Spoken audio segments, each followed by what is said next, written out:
Thank you. It's a pleasure and an honour to be here, and I thank the Penn Humanities Forum for that.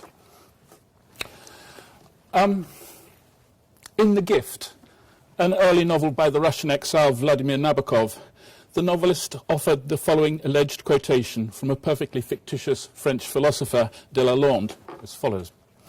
Then again, the unfortunate image of a road to which the human mind has become attached. Life is a kind of journey, is a stupid illusion. We're not going anywhere. We're sitting at home. The other world surrounds us always and is not at the end of some kind of pilgrimage. Nabokov's polemical mouthpiece notwithstanding, the temptation to present the journey as a metaphor for life as lived has proved irresistible to writers and to storytellers in most cultures. In what follows, I want to consider the meaning of the journeys of Sinbad in medieval Arab literature, in earlier Sanskrit literature, in Hollywood films, and finally in modern Arab literature. This amounts to an essay on the ethics of travel and adventure in various cultures. Clearly, there's a lot of ground to cover, and it will be covered at breakneck speed. So, to the Arabs. In the 640s, little more than a decade after the Prophet Muhammad's death, the Caliph Umar meditated a naval attack on Cyprus, and he sought the advice of Amr ibn al-As, the governor of Egypt. Amr wrote back as follows, "The sea is a boundless expanse, whereon great ships look tiny specks, naught but the heavens above and the waters beneath. When calm, the sailor's heart is broken. When tempestuous, his senses reel. Trust it little, fear it much. Man at sea is an insect on a splinter, now engulfed, now scared to death." The Cyprus project was abandoned. Nevertheless, in time, the Arabs took to the sea and launched their ships from the Red Sea and the Gulf. They learnt a great deal from the Persians, and much of Arabic naval terminology comes from the Persians. Come to that, the name Sinbad, seems to derive from the Persian name Sunbad. Sunbad was a hard mineral. There, I think you need to speak into it. Hard mineral used for polishing. Muslims dominated maritime commerce in the Indian Ocean and ports further east from the 8th to the 15th century, so much so that Chinese and others who wanted to engage in this commerce tended to convert to Islam in order to facilitate their business contacts. Arab and Persian sailors set out from Gulf ports such as Basra and Siraf, heading for the Malabar coast, Sumatra, Cambodia, and even as far as China. And with the Arab maritime expansion came a literature of sea travel. The anonymous Akhbar Sin wa Hind, information about China and India, is the earliest surviving Arabic work on human geography, and it's a fairly serious and reliable guide to certain parts. On the other hand, the late 10th century Ajaib al-Hind, Marvels of India, also anonymous, mingles the serious and useful with the fanciful. The Ajaib features the giant bird, the island of women, and other marvels of the kind that would later recur in the adventures of Sinbad and other figures in the Arabian Nights, as well as such Western narratives as those of the German epic of the 12th century, Herzog Ernst, and the 14th century fictional travels of Sir John de Mandeville. According to the Ajaib's unknown author, 10 parts of the world's marvels have been assigned to the East. So, fantasy and rumour mingled with hard commercial and nautical information in these books. Safara is the Arabic for to travel, but the word's original core meaning was to unveil. By the way, there usually is a camel-related meaning to every Arabic lexical root, and safara is no exception. The second form of the verb means to pasture a camel between sunset and nightfall. But I digress. Travelling to unveil, to gain knowledge, was a stock theme in Arabic culture. In the Arabic legendary version of the career of Alexander the Great, Alexander's role as world conqueror takes second place to his role as the man who quests for knowledge and for the secret of eternal life. Sufis commonly travelled in search of knowledge, and those famous Sufis who didn't actually travel had their travels made up for them by faithful disciples. The Arabic Sinbad cycle of stories, which was eventually assimilated into the corpus of tales known as the Arabian Nights, drew on early versions of the literature of facts, akhbar, and marvels, ajaib. The version of the 7 voyages of Sinbad that's come down to us today dates from perhaps the late 9th or early 10th centuries. but seems to draw largely on maritime fables that circulated earlier in the 8th century. The author drew on the Kitab al-Masalik or Mamalik, the Book of Roads and Kingdoms, a geographical work by Ibn Khordadbi. Now, since not all my audience may be familiar with Sinbad tales, a brief summary is necessary. In a street in the city of Baghdad, Sinbad the landsman encounters his namesake, Sinbad of the Sea. The latter, who is a wealthy merchant, invites Sinbad the landsman to his house, where he not only entertains him regally, but pays him to listen to the stories of his maritime adventures. And these adventures are as follows. Like so many of the protagonists of the Arabian Nights, Sinbad was the son of a rich man, but after his father died, he squandered his inheritance. Finally, in order to recoup his fortune, he undertook a journey in order to make up his fortune again once more from trade overseas. On the first journey, he and the crew land on an island that turns out not to be an island at all, but a great fish that dives under. The crew are drowned, but Sinbad survives in a wooden tub and floats to shore. Here he encounters a man whose job as the royal groom is to make the king's mares with the stallions of the sea. Then Sinbad is taken to the kingdom's port, where he eventually re-encounters his ship. He returns safe and wealthy to Baghdad. On the second voyage, he falls asleep on an island and is left behind by his ship. He encounters what at first seems to be a great white dome, which turns out to be the egg of the Ruh. When the giant bird lands on its egg, Sinbad ties himself to one of its legs and is carried to a valley full of diamonds and snakes. He fills his pockets with diamonds, then he escapes the impregnable valley by clinging to the carcass of an animal which is carried away by a giant eagle. On the third voyage, he's shipwrecked, and he and some of the crew are washed ashore on an island inhabited by ape-like creatures. They end up captives of a giant cannibal who starts to eat them one by one, but having blinded him with red-hot spits, they escape.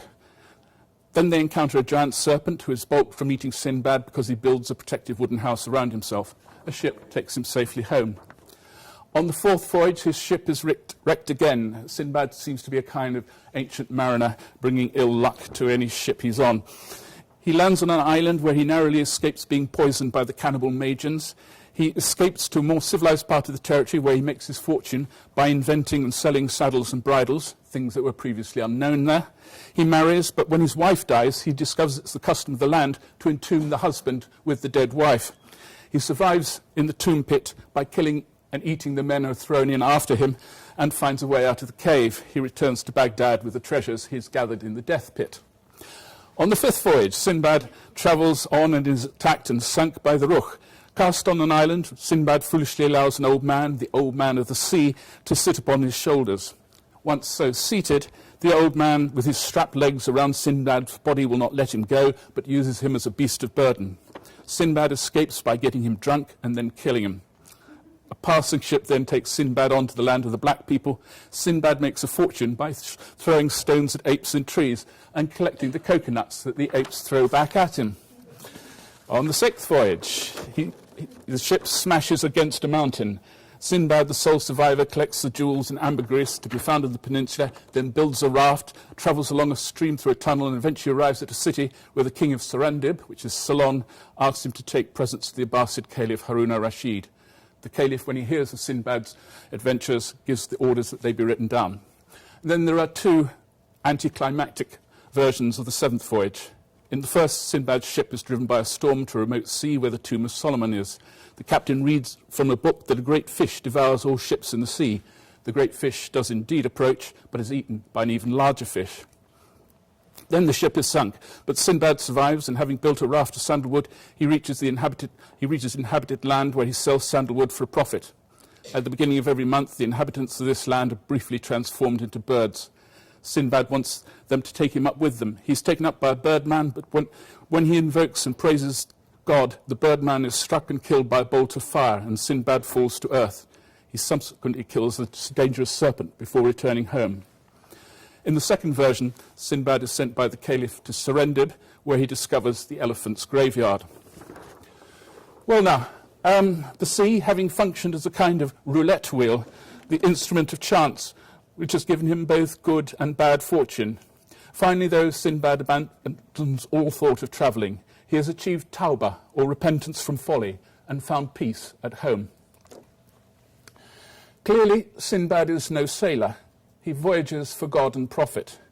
On the second voyage, for example, he trades in precious stones, porcelain and onyx. He reports on the harvesting of camphor, and he returns with a profit in diamonds. On the third voyage, he trades in sandalwood, cloves and ginger. On the fourth, he reports on the pepper collectors and trades in coconut oil. On the fifth, the trade is in coconut, cinnamon, pepper, aloes, wood and pearls. On the sixth, in aloes wood. On the seventh, it's either a matter of sandalwood or ivory from the elephant's graveyard. His travelling and trading takes place in unspecific parts of the Indian Ocean. There's just this one specific reference to Serendib or Ceylon. So, Sinbad is a merchant, not a sage or a questing knight. So he has no encounters with perilous ladies, wise Brahmins, or storytelling ghosts. The marvels are zoological or social ones rather than magical. As for the piety of these tales, consider the following. The story of Sinbad's travels is prefaced by Sinbad the landsman's lengthy and fulsome invocation of God, the creator and provider, who has blessed Sinbad of the sea with much wealth. When Sinbad is first wrecked on an island, he enjoys the trees and what God has created. The crew who rescue him tells him that God has granted you a new life. On the second voyage, he visits an island where he and the crew divert themselves with the sight of the trees and birds and to glorify the one omnipotent God and wonder at the power of the Almighty King. After oversleeping on that island, Sinbad consoles himself with a line from the Quran, "We are from God, and to him we are returning." When he sees the Rukhsayed, he wonders at the works of God Almighty, and so on and so on. One could go on quoting this stuff. These stories are absolutely saturated with God consciousness. And the Sinbad cycle is a compound of two essentially religious literary genres, those of Ajaib and Faraj Bada Shida. Ajaib literature is the literature of marvels, astounding coincidences, great monuments of the past, fabulous lost treasures, natural phenomena and travellers' tales. When reading the Quran, we are constantly exhorted to marvel at his creation, as in these lines from the Surah of the All-Merciful. He let forth the two seas that meet together, between them a barrier they do not overpass. O which of your Lord's bounties will you and you deny? From them come forth the pearl and the coral. O which of your Lord's bounties will you and you deny? His too are the ships that run, raised up in the sea like landmarks. O which of your Lord's bounties will you and you deny? To marvel at God's creation was then a pious act. Whole cosmographies devoted to marvels were compiled by the Muslims. If an artifact was perceived of as being beautiful, you didn't usually say Jamil, you said, which means beautiful, but you say Ajib, marvellous. It's not only monsters that are marvellous in Sinbad's travels, but also the trees, the plants, and the amazing natural wealth of the islands and the littorals of the Indian Ocean. And marvellous, too, the pious honesty of the ship's captains, who, when Sinbad re-encounters them, they always give him back the goods they've been looking after for him. And there is perhaps a further latent sense in all this Ajaib sense of wonder. Just as Sinbad feels moved to admire the handiwork of God who created him, so the storyteller's audiences are perhaps being subtly called upon to admire the inventiveness of Sinbad's real creator, the storyteller. Faraj Bada Shida, or relief after hardship, refers to a whole genre of literature in which, after destitution or danger, things work out well for the protagonist. The most famous collection of stories with that title was compiled by Tanuhi in the 10th century. He was an Iraqi Qadi who drew on earlier treatises on the same subject, as well as presenting stories with this theme which he'd collected for himself. The stories had tacitly religious undertones. For the ideal protagonist, no matter what he is confronted with, and no matter how hopeless his circumstances seem, should embrace tawakkul, that is, complete trust in Allah. Sinbad is such an ideal protagonist, and trusting in Allah, he never gives way to utter despair. Modern readers of his adventures, I suspect, are blind to the profound piety of Sinbad and the author or authors who created him. Why does Sinbad really travel? In the end, he travels because if he did not, we would have no story. As Blaise Pascal remarked, the sole cause of human misery arises from people's inability to sit quietly in their rooms. But if Sinbad had sat quietly in his room, he would have no story, he would be nothing. Incidentally, it may be worth remarking about the ordeals that Sinbad faces, that the climax of each voyage usually happens in the middle of the voyage. And after that, he has lesser adventures, lesser dangers after the main danger is confronted. It's a very modern idea that you have the climax just in the closing 5 minutes of the television programme. Even if you go back just as far as the 19th century, you'll find novels by Dickens with the main climax halfway or two-thirds of the way through the novel. So that's another digression. Today, Sinbad is one of the best-known stories in the Arabian Nights. But if one looks at the early history of the Arabian Nights in the Islamic Middle Ages, then it does not seem that Sinbad was part of the Nights at all. It was rather a small, freestanding collection of stories. It certainly was not regarded as high literature. In the Al-Raq, a 10th century work by Usuli, there's an illuminating anecdote.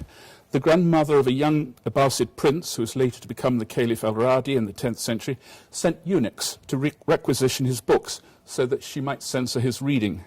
When the eunuchs shamefacedly returned the thoroughly respectable collection of books, the prince berated them, saying, "These are purely learned and useful books on theology, jurisprudence, poetry, philology, history, and are not what you read, stories of the sea, the history of Sinbad, and the fable of the cat and the mouse."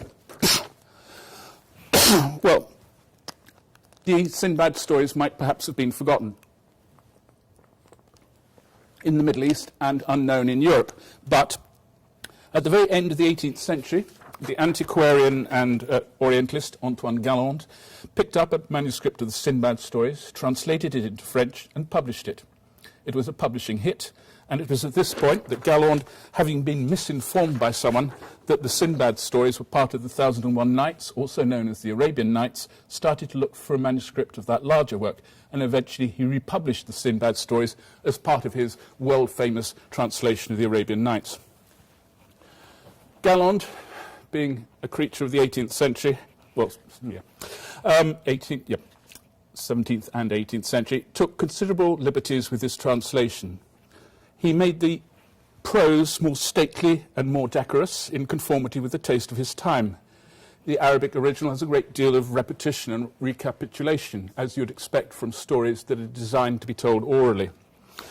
Given his training as a classicist, it was inevitable that Galland should spot the vague similarities to Homer's Odyssey and Sinbad stories, especially when on Sinbad's third voyage he's taken captive by a cannibal whom he blinds before making his escape.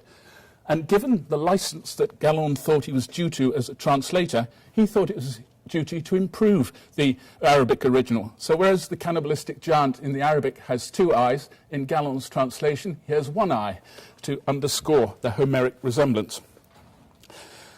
And thinking about the Odyssey and the Sinbad stories, one of the covert themes of both the Greek and Arabic cycles of adventure is memory, although they come at it from completely different directions.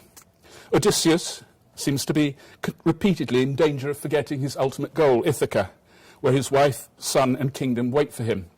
Sinbad, on the other hand, once he's returned to wealth and security in Baghdad, again and again forgets how horrible and dangerous his travels really were, and so he starts planning to set off again. It does seem that there are vague and genuine echoes of Homer's epic in the Adventures of Sinbad. However, there was once a closer and more obvious prototype. And it is at this point I should apologise in advance for my lamentable failure to pronounce Sanskrit correctly, and thank Aditya Dale and Simon Digby for pointing me so firmly in this direction. So to start with my first mispronunciation, the Brihad Katha, or Great Tale, was put together by Gunadya. It's not known when, but perhaps in the 4th century, and certainly no later than the 7th.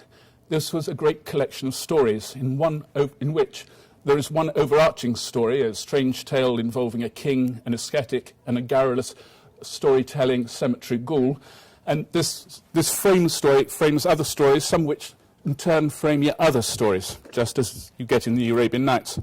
This collection, which was compiled in Prakrit, a dialect of Sanskrit, has been lost, but sections of it survive in 3 later and smaller collections of stories, and in one of these, a Nepalese version, we find the travels of Sanudasa the merchant. This story starts off with an old couple who are rich and have no son, but then in answer to their prayers, the wife conceives and a son, Sanudasa, is born. Now this, interestingly, by the way, is the stock form of the opening of the scores of the Arabian Nights stories, the old couple who are childless and they don't have a child and they don't have a child and then finally they do have one, though not as it happens of the Sinbad story. Why so many Indian and Arab stories started in this fashion is mysterious, but perhaps there's a metaphorical sense here. The belatedly born son stands in for the inspiration for the tale, without which it cannot get going. Anyway, after the wealthy father dies, Sanudasa squanders his fortune. This, again, is a really stock theme in the Arabian Nights. You get it in almost every other story, which the wastrel, once he's squandered the fortune, will be forced eventually to go on adventures and become a hero.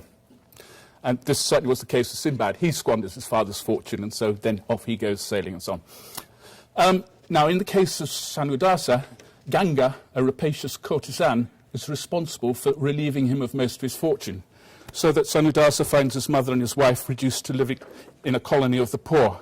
Sanudasa had previously refused the distinguished post of syndic of the merchants of the kingdom, now sets out as a merchant to make a fortune from starting from nothing. Bandits attack the caravan of merchants he travels with. He eventually reaches the sea and boards a ship. The Nepali version of Sanudasa's adventures is far more poetic than the rather spare Arabic calendar of Sinbad's adventures. Quote, "The merchant set sail, but were the ocean and the ship more than appearance, it was as though we rode the eternal and infinite skies, blue as Shiva's throne in a flying machine, encircled by asterism of shark and dolphin on the waves of the clouds."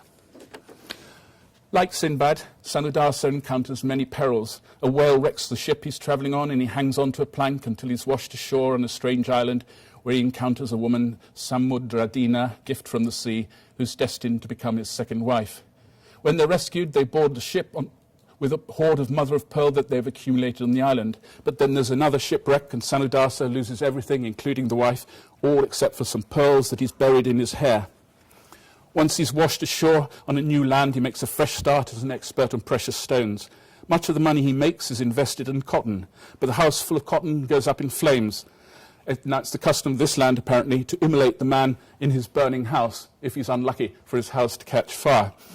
So Sanudasa flees, narrowly escaping this fate. He returns briefly and pennilessly to the home of a wealthy uncle. He undertakes a second journey that involves sailing to the gold countries, then crossing a literally petrifying river. So it's petrifying since it turns those who touch it into stone, and then making a perilous descent down a contested path into an abyss before hiding in a goatskin so that he may be transported by a giant bird, just as Sinbad was. He ends up staying with a hermit, and it's through the mediation of the hermit that he enters a higher state of merchanthood and finds himself at the marvellous trading fair of the Gandharvas, spirits, where he's told, "You can spend as you wish, for your wealth has no limit. You can draw forever on Bharadvaja's mountain of gold." He returns home, and then we're due for a surprise. He returns home a wealthy man to find that his mother, his wife, his second wife who's the gift of the sea, and the king are all waiting for them. It turns out that while some of his ordeals were genuine enough, others were stage-managed by the king and Sanudasa's relatives. The courtesan Ganga was part of the conspiracy, and all the money she had taken from him was promptly returned to his mother. The colony of the poor where he visited his mother was a fake, put up for the day. Thereafter, the adventures and misadventures, the first part of his journeying, were watched and regularly reported on by spies sent out by his uncle. But he's survived their tests, and once again he's offered the post of syndic of the merchants, and this time he accepts. He has been transformed by his trading ordeals. Fortune comes to a man of noble birth who's blessed with courage and luck. As in the adventures of Sinbad, there's a lot of realistic information about trading conditions, and this is mingled in with fantastic ordeals. The story was produced in the great age of Indian trading cities whose merchants travelled eastward in search of gold. In those days, Indians had a great taste for tales about men who traded for profit. Indeed, within Sanskrit literature, there is a genre of artha, or commercial success stories. A common feature of the genre is that, as here, the merchant's first trading trip is a disaster, but the second one is an amazingly spectacular success. What chiefly differentiates Sanudasa's adventures from those of Sinbad is the message that much of Sanudasa's testing was based on illusion, or maya. Sanudasa has been the victim of a benign conspiracy, and his adventures resemble those of Nicholas Earth in John Fowles's novel The Magus. So much so that the adventures of Sanudasa constitute what the surrealists or pataphysicians would call a case of anticipatory plagiarism. The Indian story also differs from the Arab story in placing much more stress on duty to one's mother and one's wives. It further differs from the Arab story in it eventually ceased to circulate as a popular tale. It survived in a single Nepali version until it was discovered in modern times by Sanskritologists, whereas the Sinbad story survives in many Arab manuscripts. Incidentally, Sinbad's adventures with the Old Man of the Sea seem to be derived from yet another Indian romance, that of Kamarupa, which had been translated into Persian in the Middle Ages and featured monstrous men with supple and pliant legs. Well, stories travel, and in travelling acquire new meanings. Although the Sinbad stories circulate in manuscript form and probably also as an already recounted series of adventures, the present-day fame of Sinbad is, as I've been suggesting, almost entirely the work of Antoine Galland. Galland found his manuscripts and he translated and published them with the didactic aim of instructing his French contemporaries about the manners and customs of the Arab world. Thereafter, Sinbad became a stock figure in European culture. In Mary Shelley's Frankenstein, the eponymous researcher into the mysteries of anatomy, decay, corruption and death, and finally life itself, begins to get the beginnings of an idea about how life might be created. Quote, "I was like the Arabian who'd been buried with the dead and found a passage to life aided only by one glimmering and seemingly ineffectual light." Mary Shelley took it for granted that her audience would pick up the allusion to Sinbad's adventure, that allusion to Sinbad's subterranean ordeal after the death of his wife. Or to take another of potentially hundreds of examples, halfway through Alexandre Dumas's The Count of Monte Cristo, the Baron d'Épinay lands on the island of Monte Cristo expecting to do some hunting, but smugglers camped on the island blindfold the Baron and take him to a cave richly furnished in an oriental style where he will be given a sumptuous dinner and later fed drugs. His mysterious host, who is actually Edmond Dantes, also known as the Count of Monte Cristo, but he introduces himself to the Baron as Sinbad. It's an appropriate pseudonym for someone who, like Edmond Dantes, has endured many ordeals and travelled in exotic parts, but who has returned home with a fortune.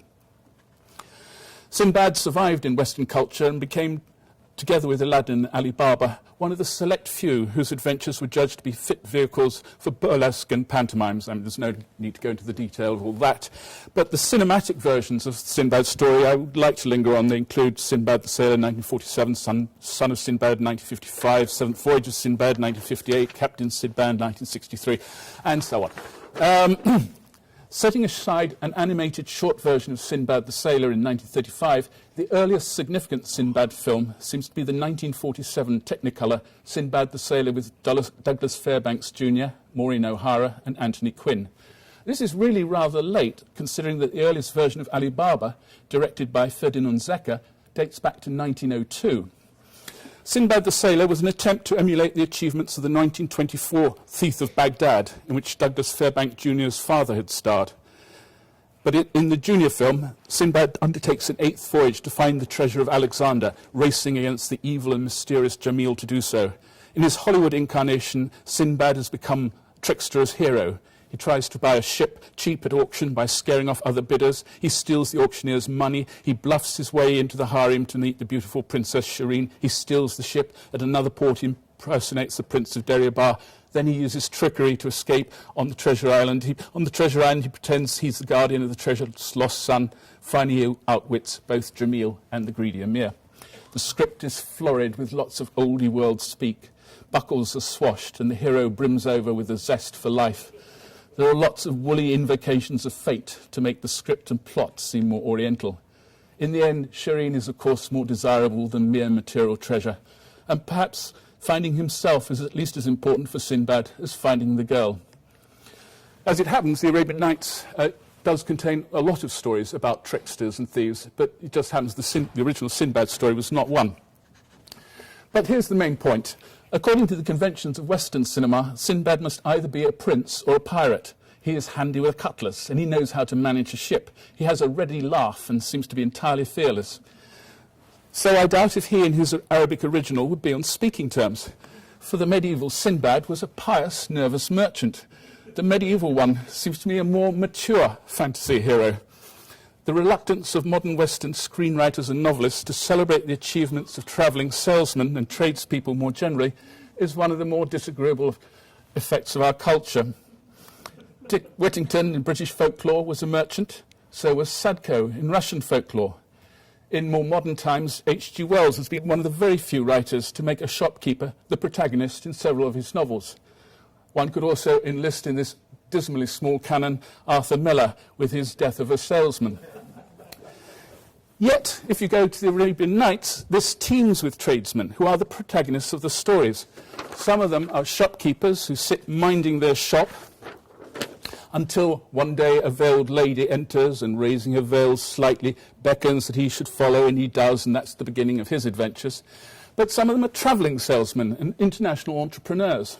I'm thinking here particularly of the story of Abu Qir the dyer and Abu Sir the barber, two citizens of Alexandria who set out by ship seeking to improve their fortunes elsewhere. Having arrived in a foreign town, Abu Qir noticed that everybody wears white robes, so he realises there's a fortune to be made by introducing them to the craft of dyeing. A little later, Abu Sir, whom Abu Qir has swindled and robbed, realises these people in this backward place don't know what a bathhouse is. So he becomes rich by building the first bathhouse. Thereafter, the plot turns sinister and magical. But the point here is that it begins as a celebration of Muslim technological superiority and commercial initiative. And as such, it echoes Sinbad's fourth voyage, where Sinbad makes a fortune by introducing the inhabitants of the city he's staying in to the saddle and bridle. Then again, there's the story of the Christian broker in the Hunchback cycle of the Arabian Nights, which provides another example of the travelling salesman as protagonist. And this particular story provides a huge amount of precise detail about what the broker dealt in, what his profit margins were, where exactly he went, where he stored his goods. The medieval tradesmen and porters who listened to the stories of the knights in the marketplace enjoyed listening to stories about themselves. Yet to get back to the main point, modern cinema-going audiences, even if their daytime jobs happen to be in shops or on the road with a suitcase of samples, prefer not to be reminded of that fact. They want to identify with princes, pirates or thieves. Another thing to be remarked is that though the Hollywood Sinbad films are set notionally in an Islamic Middle Ages, God is remarkable by his absence, as are religious convictions and practices. Fate, rather than Allah, presides. The Arabness of the setting is suggested by a scattering of turbans, scimitars, belly dancing kits, and the occasional plodding camel.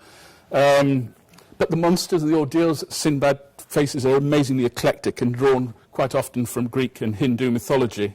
The Greek interpolations are particularly striking, and it's as if besides Sinbad, at the anachronistic wheel of his ship, there hovers the ghost of his predecessor Ulysses. What is even more striking about the Sinbad story, as with the Ali Baba and the Aladdin story, is so obvious it's hardly needs saying, is that it's been infantilized. The original story was for adults, but the Western version is a fairy tale for children. The 1947 Sinbad the Sailor film set the pattern for those that came after. Its primary audience is children, its protagonist is a trickster sailor, there's a quest for treasure, and the love of a beautiful woman is worth more than mere gold and diamonds. And then a few years later, Ray Harryhausen's first Sinbad film added a stress on special effects and therefore on monsters and magic conjured up by the special effects. We've seen how the story of Sinbad travelled from the Middle East to the West. It's now time to consider the return voyage of that story back to the Middle East. It returns older, wiser, and much sadder. Although the Sinbad stories were popular in the medieval Arab lands, subsequently it and the Arabian Nights, on the whole, fell into disregard. 18th and 19th century Arab intellectuals scorned the Nights as badly written, low-grade escapist entertainment, particularly stress on badly written. It took Western scholars and enthusiasts to redirect their attention to the real merits of the stories. And at first it was the creative artists, the novelists, poets and playwrights, who championed the Nights and the adventures of Sinbad, while the intelligentsia at large remained contemptuous of such unliterary rubbish. I'll give you some examples of the literary champions and users and abusers of these Sinbad stories. Khalil Hawi was born in 1919 was a Lebanese poet who committed suicide in June 1982, just as the Israeli army invaded the Lebanon. His long poem, Sinbad on his 8th voyage, was published in Al-Adab in 1958, Al-Adab magazine meaning literature. Sinbad, on this last voyage, travels through himself, shedding emotional luggage and outworn concepts as he does so. Sinbad becomes a victim of personal paradox as he finds that his home has sailed away from him. Though he has told true tales of monsters and treasures, he knows he has not told the full truth, having suppressed what cannot be rendered into words. He seeks renewal by exorcising his house and its grim murals. The cleansing process is violent and difficult. Here are the last lines of the long poem in Muhammad Shaheen's translation. My 7 voyages are tales of the monster, of the devil in the cave, of the tricks that outwit cleverness. I repeat what they say to no avail, impossible to regain. I have lost the capital and the profit, what the torrent said to the well and the dams, to a pen that adeptly falsifies and hides the meagreness and sounds of words. I have lost the capital and the profit. I return to your poet with a gospel in his mouth, saying what he says with an instinct that feels what is in the womb of the season, sees it before it is born into the seasons. The whole poem is rich in eclectic images of violence, eroticism, disillusion, an enigmatic modern poem, which, like so many modern Arab poems, doesn't yield up its meaning easily. But I suppose the poem's theme is first that of disillusionment, but then a poet is reborn, and with him perhaps the Arab nation also. Perhaps also Hawi is objecting to the pastness of the Arabian Nights. In physical terms, Hawi's Sinbad does not seem to have travelled very far, and in that respect, but in that respect alone, his journeying may be compared to Xavier de Maistre's curious travelogue Voyage autour de ma chambre, published in 1794, an account of Xavier de Maistre's travels round his bedroom. But to get back to the Arabs, Hawi's allegorical Sinbad was to influence many of the Arab writers who came after him. Another such was Jabra Ibrahim Jabra, born in 1920, died in 1994. He was born in Palestine, but spent most of his life as an exile in Iraq. He had a very distinguished career as a novelist, short story writer, poet, literary critic, art critic, and painter.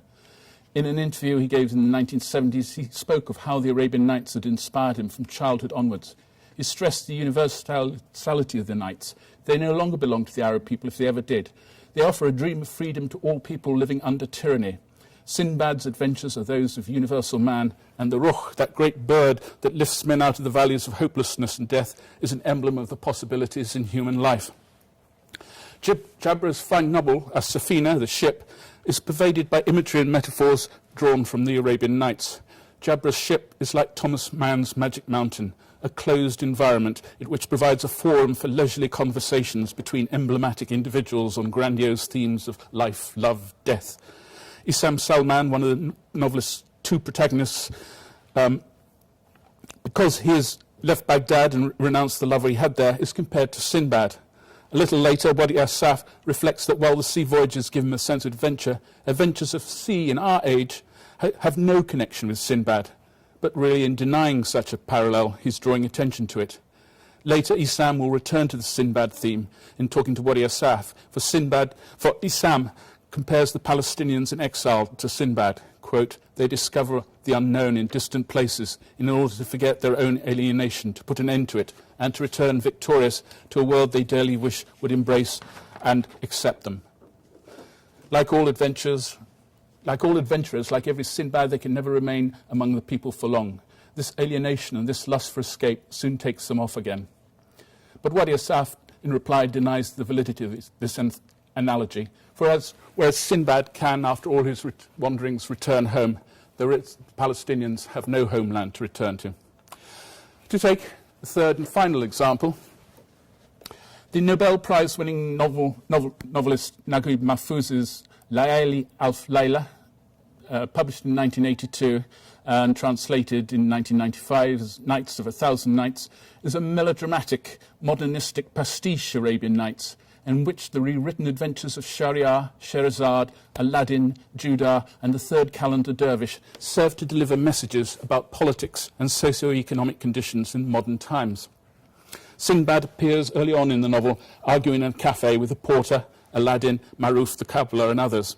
He's restless. He says, Over there is another life. The river joins up with the sea, and the sea penetrates deep into the unknown, and the unknown brings forth islands and mountains, living creatures and angels and devils. It is a magical call that cannot be resisted. I say to myself, try your luck, Sinbad, and throw yourself into the arms of the invisible. Soon afterwards, Sinbad is off on his journey, to return only towards the end of the novel. The Sultan Shahryar, the rather wicked sultan who was sleeping with a woman every night and then executing her until he met Sherazade, who kept preventing him from executing her because she kept stopping stories halfway through. It's that sultan anyway. Sultan Shahryar, hearing he has returned, summons Sinbad to the palace so that he may learn about his adventures. What he gets is a lot of sententious moralizing. From the first adventure with the whale, he learns that man may be deceived by illusion. From the occasion when Sinbad fell asleep on the island, he learns that sleep is not permissible if wakefulness is necessary. From the encounter with the ogre, Sinbad gathered that food is nourishment when taken in moderation, but is a danger when taken gluttonously. From the entombment after the death of his foreign wife, Sinbad deduced that to continue without worn traditions is foolish. From the encounter with the old man of the sea, he learnt that freedom is the life of the spirit, and so on. Shahryar and Mahfuz's readers are doubtless much improved by all this wisdom, if they're not actually bored stiff by it. The novel, certainly not one of Mahfuz's best, though I'm a great fan of Mahfuz, was the product of serious times. In 1981, Anwar Sadat was assassinated, and Israel bombed Iraq's nuclear reactor. In 1982, Israel invaded Lebanon, and later that year, the Sabra and Shatila massacres took place. So it's not too surprising that Mahfuz's Sinbad is a grim and earnest figure. Mahfuz's novel is a bleak meditation on power, in which adventure has become merely, in my eyes, a learning experience. Modern Arabic novels and poems are predominantly artifacts produced by intellectuals for intellectuals. So it's inevitable that the adventures of Sinbad should acquire an intellectual sheen. It is unlikely that the politicized and rather glum intellectual Sinbad of the modern Arabs would be on speaking terms with the laughing desperado dreamt up by Hollywood. In modern Arabic literature, Sinbad is free to sail the seas only as a representative of the Palestinians in exile, the writer estranged from his public, the questing human spirit, something along those lines anyway. But perhaps the Hollywood Sinbad and the modern Arab Sinbad might team up against the medieval Sinbad and Sanudasa and pour scorn on the last two for being motivated in their travels by such a vulgar thing as the quest for profit. There is no tradesman's entrance in modern literature. Thank you.